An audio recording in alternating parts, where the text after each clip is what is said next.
Let's go. 2 crab, please. I've been a chef for over 50 years. Service. And I've come to realise that the food we eat tells a story about who we are. So I'm on a mission to find out what we all like to eat today. Oh, that is good. From our traditional dishes Long live the Yorkshire pudding. to those we've made our own. I mean, that is multifaceted Britain on one page. I'll meet producers, There you see a robot. It's picking them. I find a lot of craft beers too hoppy. Don't know why, but it tastes all right. some of our best chefs, We're picking scurvy grass. Crikey. Pretty punchy. plus those keeping traditions alive. We've just got to finish. I have no hope. I'll see how food brings us together. Dig in. Lovely, that sort of hot garlic. Fabuloso. And from my home in Padstow, I'll bring you great dishes of my own. Love stuff like this.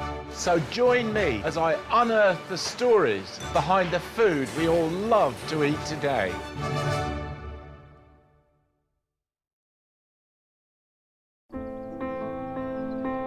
I've reached the northernmost point of my food journey around the UK.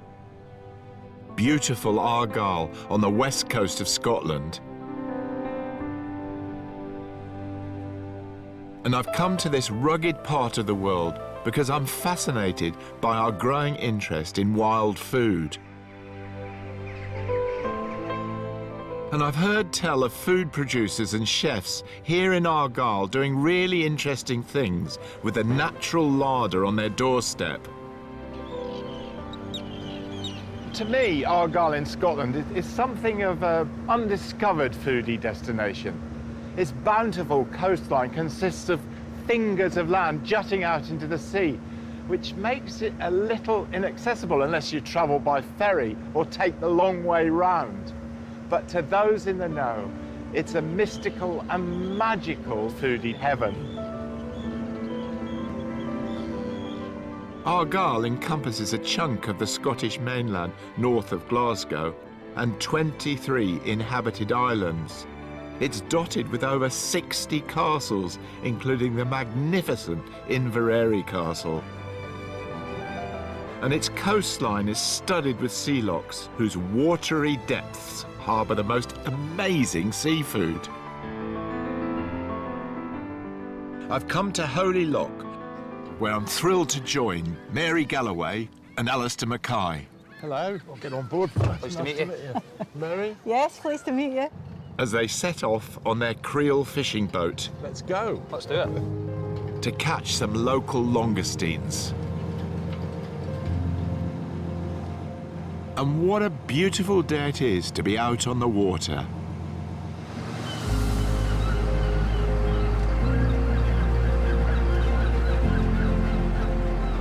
Before they reached the spot where they sank 50 creel pots 2 days ago, Mary's preparing salted herring as bait for their next round of fishing.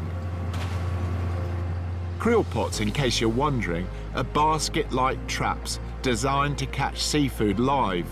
And this method is one of the most sustainable ways to fish for langoustines. Mary and Alistair have worked this boat for 8 years, ever since Mary gave up her job as a teacher. I was a PE teacher for 30 years. Why switch from teaching? I'd always said to myself at 50 I was going to change my job. It was just the pure enjoyment of being out on the water. I mean, it's so peaceful. If you leave the house with a problem, by the time you've been out here for half an hour, you don't have a problem. And if you do have a problem, you've got about 12 hours to sort it out in your head. It's an amazing therapy. Who would swap this for town? It's time to haul in the pots and find out what's in them. I always enjoy the sense of anticipation before the first pot breaks the surface.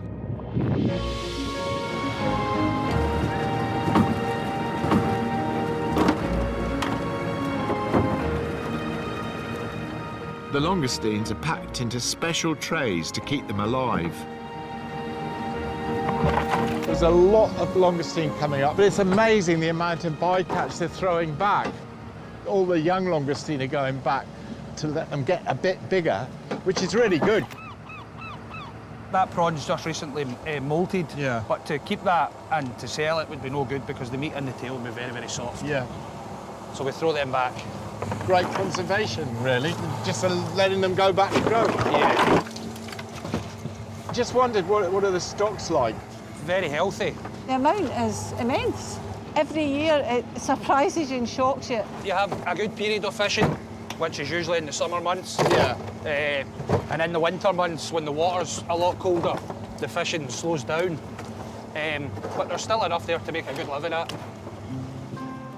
It's so heartening to hear fisherfolk talk of plentiful fish.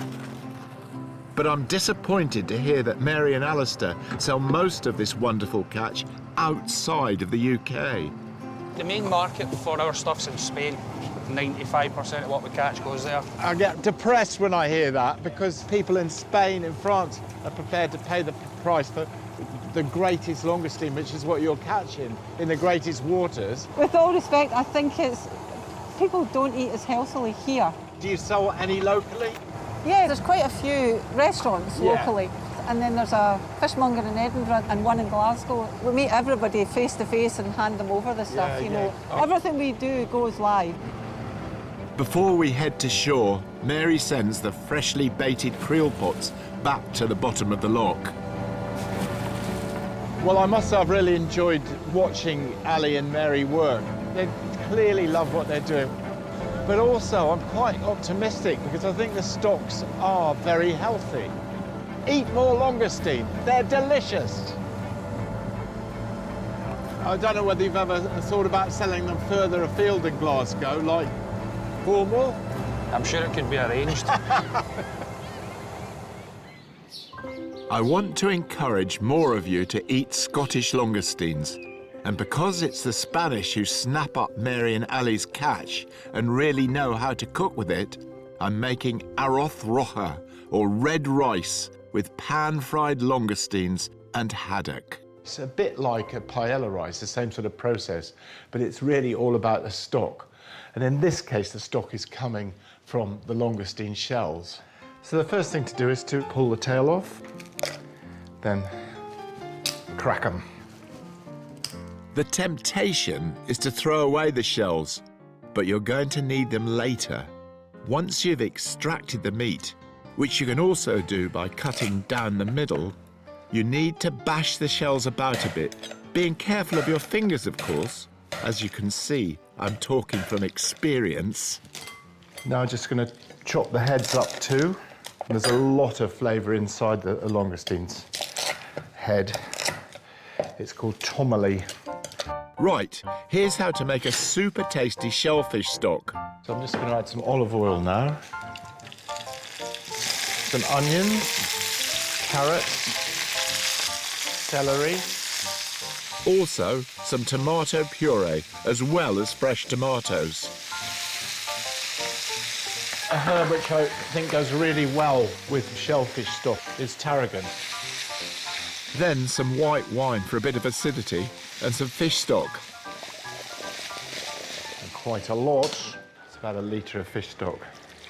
You can get fish stock in most supermarkets, of course, but it's also worth checking if your fishmonger makes it. After 40 minutes on a low simmer, it should be about done. So I'm now going to strain that through a sieve. Just push as much as I can through there. So there's my beautiful arroz rojo stock, and then the final rice dish. Let's go. To some olive oil, add onions and a hefty amount of garlic. 4 cloves, in fact. Ooh, that smells good. Some dried chili flakes and some pimenton. Smoky paprika. Yum. Some more tomato puree and more chopped tomatoes. Now the rice. This is Calaspara paella rice. The great thing about Calaspara rice, which is from Murcia in Spain, is that it absorbs 2.5 times its weight in liquid, so it'll really show off my great stock. I should have added my chopped red pepper earlier, but no harm done. Bring the rice to a simmer Then pan fry the haddock and langoustines, just very simply with olive oil and seasoning.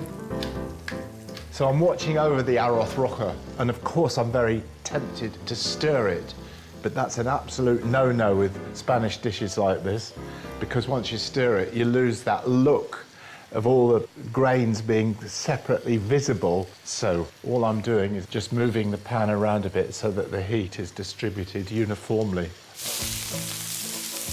Once the fish is ready and the rice has absorbed the stock, lay the haddock and those beautiful langoustines on top with a sprinkle of parsley, then dig in.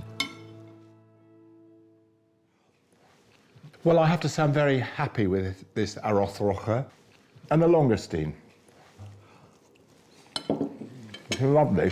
And the stock is superb. There's an expression in Australian called big noting yourself, and I have to big note myself. I have to say this is very nicely cooked. You do need a bit of alioli. It's a real pleasure of mine with Spanish rice dishes. It's a garlic mayonnaise, of course. Just adds that little bit of pizzazz to the dish. In Argyll, I'm winding along the shoreline of Holy Loch, whose waters stretch down to the Firth of Clyde, eventually leading to Glasgow. And I'm paying a visit to one of Scotland's most intriguing religious sites. Kilman Church was built in the 1840s on a spot which 1,000 years ago was home to a Celtic monastery. And within its medieval churchyard lies Elizabeth Blackwell, the first woman named on the British Medical Register as a doctor.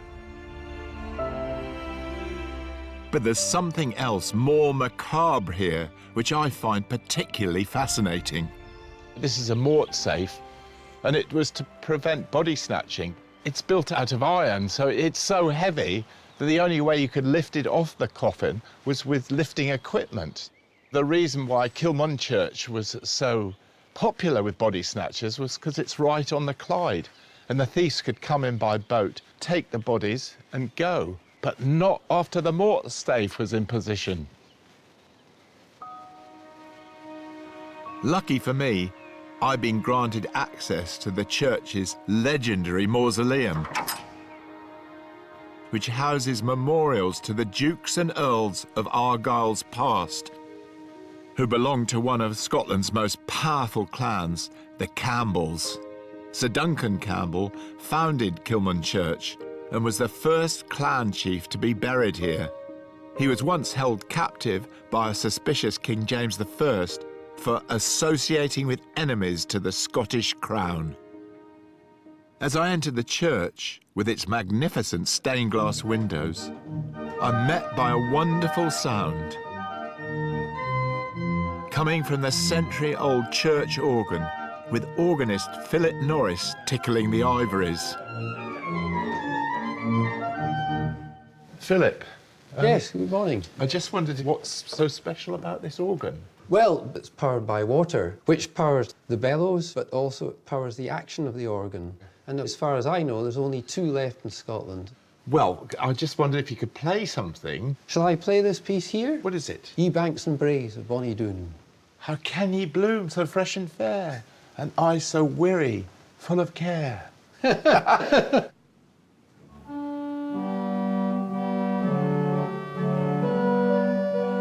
As Philip plays, sound is being created by the weight of water pushing air through the organ's pipes. And this tune is a famous one, often accompanied by the words of Scottish poet Robert Burns, which tell of a woman looking to nature in a moment of heartbreak.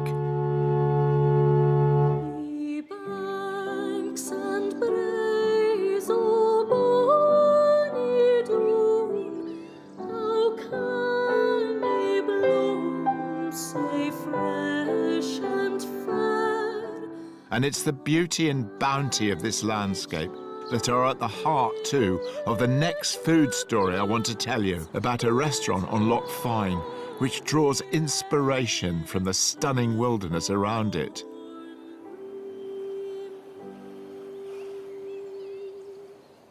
One of the things I'm keen to celebrate on this trip is sustainable gastronomy. An Inver restaurant has been awarded Scotland's only green Michelin star, which recognises excellence in just that, sustainable local food. Owner and chef Pam Brunton is often found foraging on the shoreline for goodies to put on her menu. Hello. Greg, hello. Pam, Nice to see you. You're gathering... We're picking some scurvy grass. Do you want to try a bit? Doesn't sound very... No, it doesn't sound... I don't think it gives you scurvy. No, it probably relieves you of scurvy on board a ship. Very high in vitamin C. So, Crikey. pretty punchy. Punchy? It's a very bitter horseradishy. I'd have said it's poisonous, but, I mean, it's Small quite good. amounts, with a rich fatty meat and some creamy cheesy beans. Well, can we get in the kitchen? It's a bit chilly out here. So, of course it is. It's Scotland in May, Rick. Pam's dishes are all based around ingredients she can gather or grow herself or source from local suppliers. She's going to make me one of her favourites, roast neck of lamb with wild herb salad and creamed cannellini beans, topped with ewe's milk cheese. This is from a nearby island, the Isle of Bute. The animals are herdwicks, so wild that sometimes the farmer can't find them. As we always say in this line of business, they're so wild, they're furious. Pam starts by brushing the meat with a warm honey and cider vinegar glaze. You gotta be very careful with it though. A bee will produce less than a teaspoon of honey in its entire life. Oh, poor things. I think All of that work. every time I'm using honey. Well, it's a very it's precious part of ingredient. that whole sustainable ethos, really. Exactly. Respect and understanding of the ingredient and, Right. and what goes into producing it in the first place. Quite right. Next, she char grills the meat to render the fat and caramelise the glaze. And she's gathered a wonderful array of wild morsels for her salad. Everything picked outside the restaurant from the coast and the hedgerows. That looks lovely. That's some sort of cabbage, I guess. Yep, this is sea broccoli. OK, It's that just looks starting to like flower. elderflower, but probably isn't, because it's a bit early in the year in Scotland, I would suggest. Sweet Cicely. Ah, yeah, of course, early herb. And this one that- here is cuckoo flower or lady smock. Cuckoo flower. Yeah. God, how sweet. It tastes a bit like watercress. The sea broccoli goes onto the char grill. If you've never tried this scrumptious wild vegetable, it can be easily gathered on many of the UK's coastlines. Pam then puts some pine sprigs on the grill and steeps the lamb in the aromatic smoke. The slow-cooked beans are made extra creamy with loads of butter, which she makes herself, and local ewe's milk cheese. Then it's finished off with a squeeze of lemon. I suppose this is quite affordable, this dish. Yeah, it's the brilliant thing about it. I Yeah. mean, the salad is free. The neck is one of the cheaper cuts of a lamb. And then beans are another very cheap ingredient. Pam finishes off the meat with a coating of brown butter, then plenty of salt. To serve, she drizzles on a red wine sauce she made with the lamb juices and places a generous handful of her salad on top. I'm so looking forward to tasting this beautiful food. Here it comes. Rick, this is my partner, Rob. Partner in life and nice to work. meet He you. takes care of... Anything and everything. All the front of house. I also pour wine. So Oh, look yes, at look that. at that. Coming Gosh. right off the bone there. Oh, that's very lovely. And that meat is so tender. It's got a smoky flavour, but Yeah, it's not absolutely. It's not excessive. And the salad too. That is so good. Thank you. Formidable. You got this Michelin Green Star. What are they looking for then in terms of sustainability? Our very close connection to the natural environment. So if you look out the window there, you can see the Can't hillsides. stop looking out of the window. Yeah, 'cause it's you just- see the hills and the Yeah. forests and the water, which is where we get all of our produce. So it becomes very important to us to maintain it for all of the people who are our neighbours. What do you think they feel about having a restaurant like this in their midst? One of the nicest nights we've had at Inver is we looked out into the dining room and realised that almost everybody who was sitting there had contributed something to the meal. So we had like the gardeners who'd obviously brought the vegetables, we had the guy who'd farmed the lamb, even one of the scallop divers was in. It felt quite humbling. Yeah, if no, I'm I honest. can see that, because Yeah. you've got to be part of the community, haven't you? Yeah, well, cheers to that, Rick. Pleasure having you. Thank you for coming power all to this you. way. Cheers.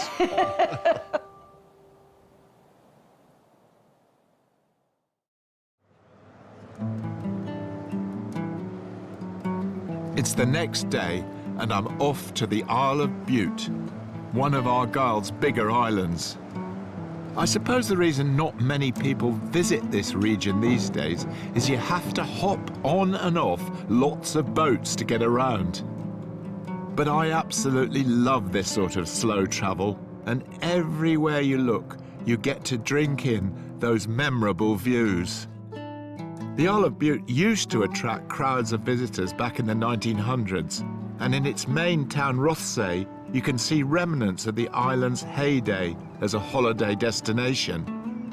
Where I'm going is legendary in these parts, because Alistair McFadden, head smoker here at the Isle of Bute Smokehouse, makes the most delectable smoked Scottish salmon. I just wondered if I could try a bit, actually. Sure, I've got some here we did this morning. It looks wonderful. Really deep colour. Look at that. Is that cut? What do you call it then? This is in between a D cut and a long cut. Most of our customers prefer this. Thank you very much. Delicious. Smoky, salty, but not too salty. Bit of sweetness in there. Well, is there any chance of having a look round, maybe? Sure, yeah, no problem. Do you mind if I just finish this? No.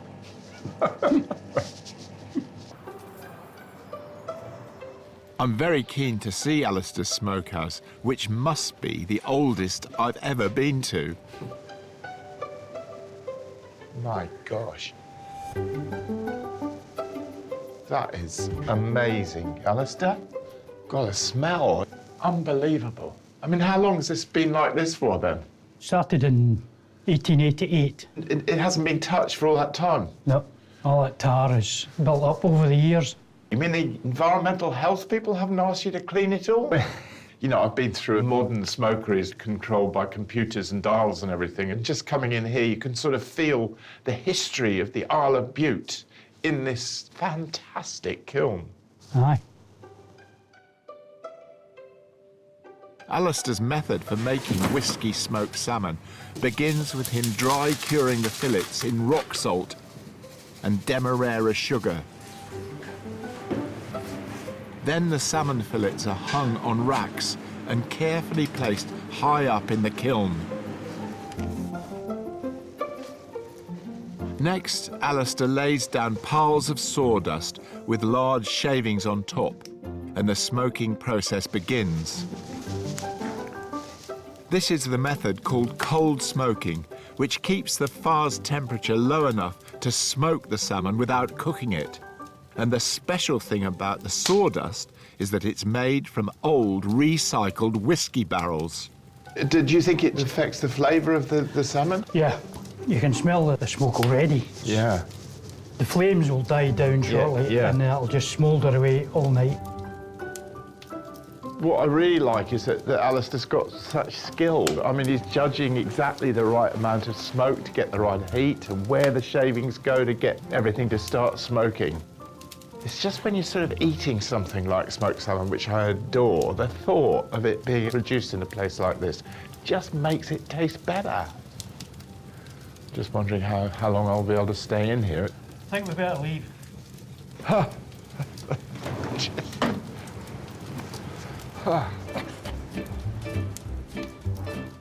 As I say goodbye to Alistair, he kindly gives me some smoked salmon to take away. Because back in Padstow, I've got an idea to make a dish which will showcase this great fish. The tattie scone made with a simple potato dough is a true Scottish delight, and I'll serve it with a root vegetable salad and a slice of Alistair's smoked salmon on top. Now, the thing about tattie scones, you need to make them with freshly made mashed potato when it's hot or warm, not sort of yesterday's leftover. And the reason for that is when it's hot, it makes a lovely, floppy, soft bread. So I'm using a ricer because I want a really smooth potato. A potato ricer is a great gadget to have to hand. It makes short work of producing lump-free mash. Add some self-raising flour and a good chunk of butter.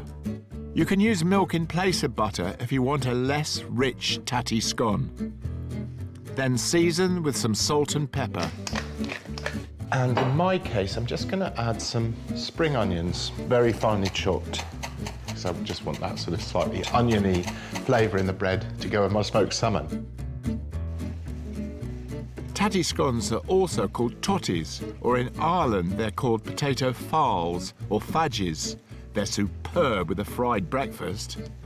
Once you've formed your dough, adding a little water if you need to, flatten it down on your chopping board. It's already feeling lovely and light and floppy. I'm just going to use a side plate just to take a bit round the edges, just to make it as neat and tidy as ever I can make anything. I'm just not the neatest and tidiest of chefs. But that looks quite nice.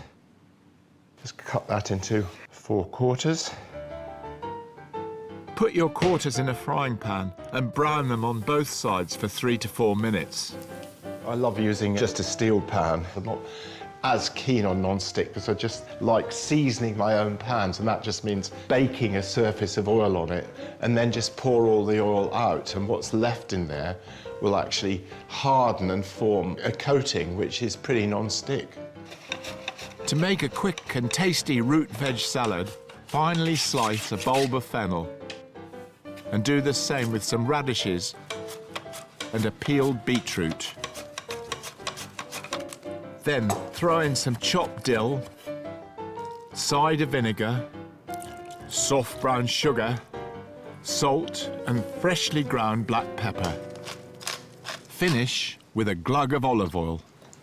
I'm serving my still warm tatty scones dressed with the root veg salad, a scoop of creme fraiche combined with creamed horseradish, and finally the crowning glory all the way from Argyll. Well, there it is. I hope I've done justice to Alistair's superb smoked salmon.